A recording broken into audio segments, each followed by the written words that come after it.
보면 배에 관한 기사가 여러 곳 나오고 있습니다.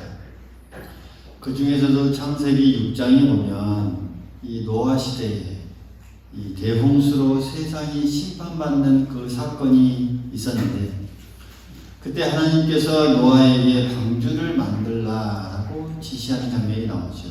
노아는 하나님의 지시대로 방주를 만들고, 또 그때 지상에 있는 생물들을 암수 한 쌍씩 혹은 이 두 쌍씩을 방주로 다 끌어들이고, 노아의 8가족도 방주로 들어갔습니다. 우리가 그 내용들을 쭉 보면서 우리가 주목해야 할 부분이 그겁니다. 거기에 방주로 들어간 생명체만 대홍수를 피해서 살아남을 수 있었다는 사실. 우리가 창세기 6장을 보면 그 내용을 우리가 볼 수 있습니다. 여기서 방주는 구원과 보호를 의미합니다. 할렐루야. 그러니까 이 방주가 오늘날 예수 그리스도와 이 교회로 연결되어지고 있죠. 예수 그리스도, 구원, 또 교회, 이 모든 이 보호하시는 이런 이 공동체, 이것을 오늘 우리에게 보여주고 있죠. 그러니까 당시 이 노아의 가족들보다 잘나고 똑똑하고 돈 많고 잘 사는 사람들이 많이 있었습니다. 그럼에도 불구하고 방주에 들어간 사람들만 구원을 받았다는 사실, 우리에게 시사하는 바는 아주 크죠. 하나님은 세상을 구원하시기 위해서 이 방주를 만들도록 하셨고, 그 배 안으로 들어간 사람만 구원해 주셨습니다. 또 하나 우리가 생각해야 할 점은, 당시 이 방주의 안에서의 우리가 상황들을 한번 생각해 볼 수 있습니다. 그 배 안에 뭐가 들어갔습니까? 사람들뿐만 아니라 온갖 동물들이 다 들어가 있었습니다. 다양한 이 동물들, 그러다 보니까 다양한 이 동물들만의 냄새도 났을 거고, 배설물의 냄새도 있었을 거고, 또 새소리, 또 싸나운 사자들의 소리, 호랑이의 소리, 그런 이 소리들로 말미암아서 때로는 질서가 없고 아주 혼란스러운 여러 가지가 공존하고 얽혀있는 그런 공간이었습니다. 방주 안에. 오늘 이것들을 우리가 생각해 보면, 오늘 이 방주로 비유되어지는 이 교회도 마찬가지다라는 사실. 그러니까 남녀노소, 착한 사람도 있을 거고 그렇지 못한 사람도 있을 거고, 또 여러 다양한 부류의 다양한 생각들을 가진 다양한 사람들이 공존하는 공간이 바로 오늘 우리가 교회 안의 모습이다. 방주 안에서의 처럼 한번 생각해 보십시다. 만약에 방주 안에서 그 동물들이나 그것들이 다 냄새나고 시끄럽고 혼란스럽다 해서 난 나갈 거예요 하고 밖을 나갔다면 어떻게 됐을까요? 그렇죠? 예. 나가거나 방주를 어떻게라도 해버린다면 아마 구원은 그 안에서 이루어지지 않았을 거라는 사실. 방주 안에 있는 사람만 구원받았다라고 하는 사실. 마찬가지로 하나님께서 오늘날 이 교회를 통해서 구원을 선포하시고 하나님의 뜻을 밝혀주십니다. 할렐루야. 이 땅에 교회가 존재하고 또 계속해서 나아가야 할 이유가 바로 여기에 있다는 사실. 그러나 방주 안에 들어가지 못한 사람, 그 어떤 생명도 구원받지 못했다라는 사실을 우리가 이 사실을 통해서 좀 주목하고 또 귀히 바라봐야 할 사실이 아닌가 생각이 듭니다. 구약 성경에 보면 요나서가 나오는데, 거기에 보면 요나 선지자가 배를 타고 가다 풍랑을 만난 사건이 나오죠. 그래서 큰 물고기 뱃속으로 빨려 들어가는 그런 내용이 나옵니다. 하나님은 노아에게 분명 이 니느웨 성으로 가라라고 말했지만, 이 그는 그쪽으로 가지 아니하고 다시스로 가는 배를 타고 가다가 이렇게 풍랑을 만납니다. 그러니까 배를 잘못한 것이죠. 그는 이 배를 잘못 탔던 이 탓으로 풍랑을 만났고 또 그 이유를 알게 된 많은 같이 탔던 배 사람들로 말미암아서 수모를 겪게 되었고 결국은 바다에 던져지게 되고 큰 물고기 이 뱃속으로 들어가는 그런 굴욕을 겪어야 했습니다. 이러한 모습을 통해서 우리가 또한 깨달을 수 있는 점은 그렇습니다. 우리가 해서는 안 될 일, 또 가선 안 될 곳을 가는 사람들이 겪게 될 그런 이 어떤 수모, 고통, 이 실패가 어떠한가라는 것을 이것을 통해서 우리에게 잘 가르쳐 준다는 점입니다. 오늘 이 본문도 그러한 의미의 연장선상에 있는 그런 부분들을 우리에게 깨우쳐 주는 부분입니다. 그러니까 오늘 본문의 말씀의 내용도 바울이 타고 가던 이 배, 로마로 가던 로마행 이 배에 얽힌 그 사건을 우리가 함께 보았습니다. 바울은 이 로마 총독의 재판을 받기 위해서 로마로 가고 있었습니다. 그가 탄 배는 로마를 왕래하는 무역선 중의 하나인 알렉산드리아라는 그런 배였습니다. 이 배에는 바울을 호송하는 이 백부장과 또 군인들이 있었고 또 여러 여행객들도 있었고 장사꾼들도 있습니다. 그 뒤에 오늘 이 27장 뒷부분에 보면 총 인원 수가 나옵니다. 276명이다라고 밝히고 있죠. 바울은 이 항해 전문가는 아니었지만 또 그는 여러 차례 전도 여행을 오고 가고 하면서 배를 많이 타봤기 때문에 일기를 관측하는 어떤 자신만의 노하우가 있었습니다.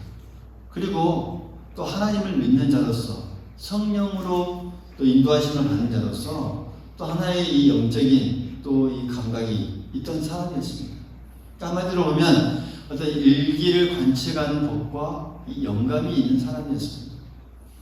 그러니까 바울이 생각할 때에 아마 때는 겨울철이었고 또 지중해 바람이 세게 부는 그런 때여서 항해가 어려웠다 생각해서 그는 이 겨울이 지난 후에 떠나자라고 건의했지만 오늘 우리가 이 27장 말씀을 쭉 보다 보면 거기에도 나와 있습니다.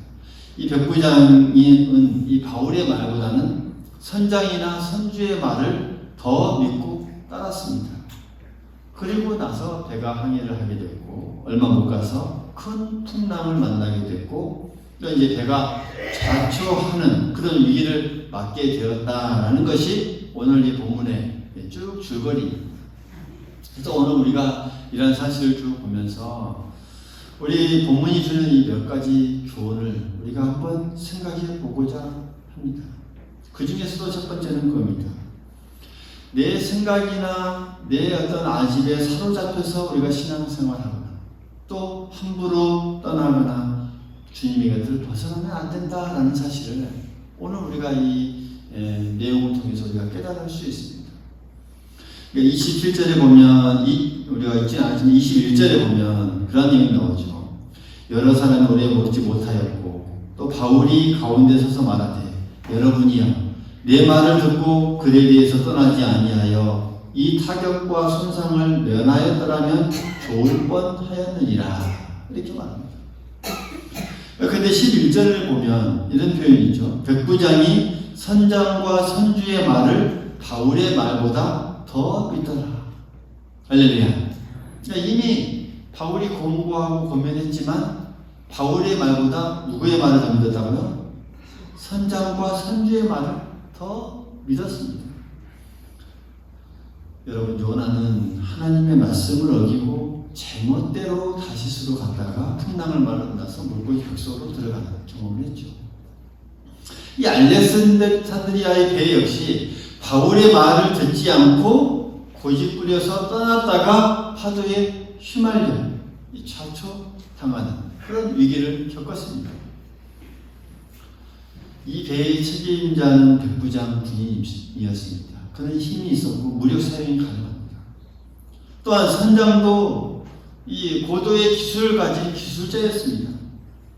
또 선주는 어떻습니까? 이 배를 소유한 어떻게 보면 재벌이죠. 돈으로 힘으로 쓸 수 있는 사람이었습니다. 그러나 이 바울은 어떤 이 무력, 힘도 없고 기술도 없고 또 돈도 없는 가난한 하나의 전도자일 뿐이었습니다. 그는 영적 지도자일 뿐입니다. 그래서 그들은 이 바울을 무시했고 그의 말을 외면했죠. 그러다가 풍랑을 만났고 모든 것을 벌리했습니다.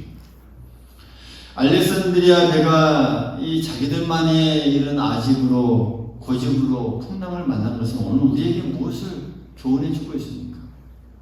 우리가 신앙생활하면서 또 믿음 안에서 우리가 이 신앙의 길을 한 걸음 한 걸음 걸어 나아갈 때 우리의 아집을 버려야 한다는 것이죠. 할렐루야. 우리의 고집을 버려야 한다는 것이죠. 함부로 주님의 곁을, 말씀의 곁을 떠나거나 벗어나지 말라는 것을 우리에게 강력하게 교훈해 주고 있습니다. 그러니까 우리의 생각이나 아집에 사로잡혀서 신앙생활해서는 안 된다라는 것을 우리가 깨달을 수 있다라는 말씀입니다. 오늘 우리가 깊이 우리 안에 새길 수 있기를 간절히 소망하겠습니다. 또한 두 번째로는 이 믿으면 안심이 된다라는 말씀입니다. 할렐루야. 믿으면 뭐가 따른다고요? 이게 안심, 안정이 따라옵니다. 25절의 말씀을 보면 그러므로 여러분이여 안심하라. 나는 내게 말씀하신 그대로 되리라고 뭐라고요? 하나님을 믿노라. 한번 따라해봅니다. 하나님을 믿노라. 그 전의 내용을 보면 배에 이 자초되어서 헤매고 있던 어느 날 밤에 하나님의 사자가 바울에게 나타나서 이렇게 말씀하죠. 두려워하지 말라. 그러면서 이 배에 탄 모든 사람, 이 항해하는 모든 사람의 생명을 너의 손에 맡긴다. 할렐루야. 바울 너의 손에 맡기겠다. 이런 말씀을 이 꿈에 나타나서 하나님의 사자가 해주어요. 그리고 바울은 그러한 상황들, 그러한 말씀, 하나님의 말씀을 믿었습니다. 그리고 배에 탄 사람들에게 오늘 뭐라고 외치고 있습니까? 안심하라. 이렇게 외치고 있습니다. 할렐루야. 이것은 말씀대로 믿는 자들에게 언제나 이러한 안심과 평안이 따른다라는 사실을 우리에게 일깨워주고 있습니다. 여러분, 말씀대로 믿을 때 우리에게 안심이 옵니다. 할렐루야. 말씀대로 우리가 믿을 때 우리에게 평안이 따릅니다. 여러분, 이때의 상황은 우리가 쭉 읽어보면 아다시피 이렇게 안심한 상황은 아니었습니다. 그렇죠? 배는 점점 가라앉고 안개와 비바람 때문에 해와 달은 며칠째 보이지 않고 배고픔이 있고 또 추위가 있었고 배에 있는 물건들은 다 버린 상황이었습니다. 이런 상황에서 어떻게 이렇게 안심할 수 있겠습니까? 그런데 바울은 안심하라. 나는 내게 말씀하신 하나님을 믿노라. 그러니 안심하라. 이렇게 외치고 있습니다. 마태복음 14장 27절에 보면 갈릴리 바다에서 제자들이 풍랑을 만난 사건은 우리가 잘 아는 내용입니다. 그때 예수님께서 물 위로 걸어오셔서 뭐라고 말씀하십니까? 안심하라. 내니 두려워 말라 말씀하십니다. 믿으라는 것이죠. 나니까. 요한복음 14장 1절에도 보면 너희는 마음에 근심하지 말라. 하나님을 믿으니 또 나를 믿으라. 하나님을 믿을 때 근심이 없다는 것이죠. 근심하지 말라는 것이죠. 여러분, 믿을 때 안심할 수 있습니다. 할렐루야. 말씀을 믿을 때 걱정이 다 사라집니다. 할렐루야. 믿을 때 우리에게 평안이 다가옵니다. 유명한 의사가 환자들에게 늘 불안하고 얼마나 걱정하겠습니까? 집에 갔을 때.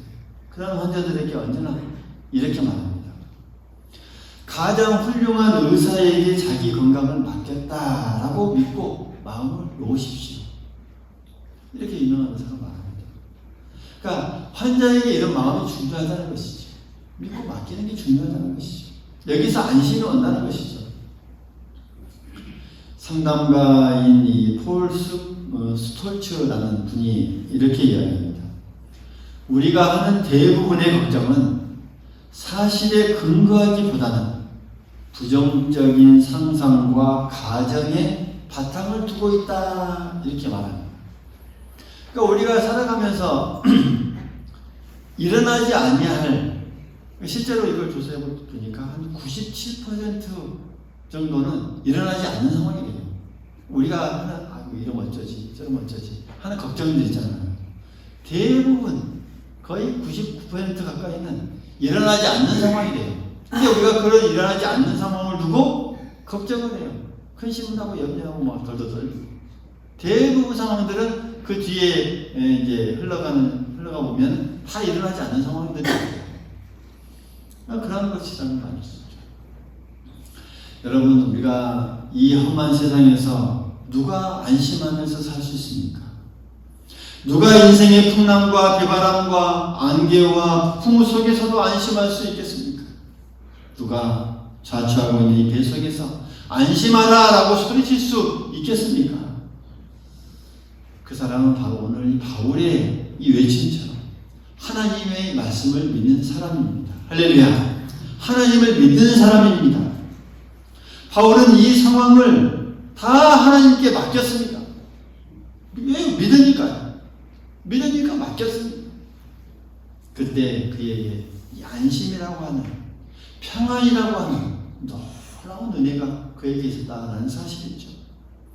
이런 안심과 평안을 우리의 것으로, 우리의 마음속으로 받아들일 수 있기를 간절히 소망하겠습니다. 우리가 하나님을 믿고 나아갈 때 우리의 안심과 평안은 곧 우리의 것이 됩니다. 나의 것이 됩니다. 그리고 세 번째로는 살려면 끊고 버리라 라는 것을 오늘 우리가 이 말씀을 통해서 깨달을 수 있습니다. 따라해봅니다. 살려면 끊고 버려라. 오늘 이 18절에도 보면 우리가 읽지는 않았지만 풍랑으로 그들이 막 애쓰다가 보면 거기 보면 풍랑으로 심히 애쓰다가 이튿날 사공들이 짐을 바다에 풀어버리고, 또 19절에도 보면 사흘째 되는 날에 배의 기구를 그들의 손으로 내버립니다. 또 32절에도 보면 이 군인들이 거룻줄을 끊어 떼어 버리니라. 거룻줄이라고 하는 것은 비상 탈출하는 배, 그 줄을, 탈출배를 버렸다는 말입니다. 그러니까 배를 조금이라도 가볍게 하기 위해서 짐도 버리고 기구도 다 버렸습니다.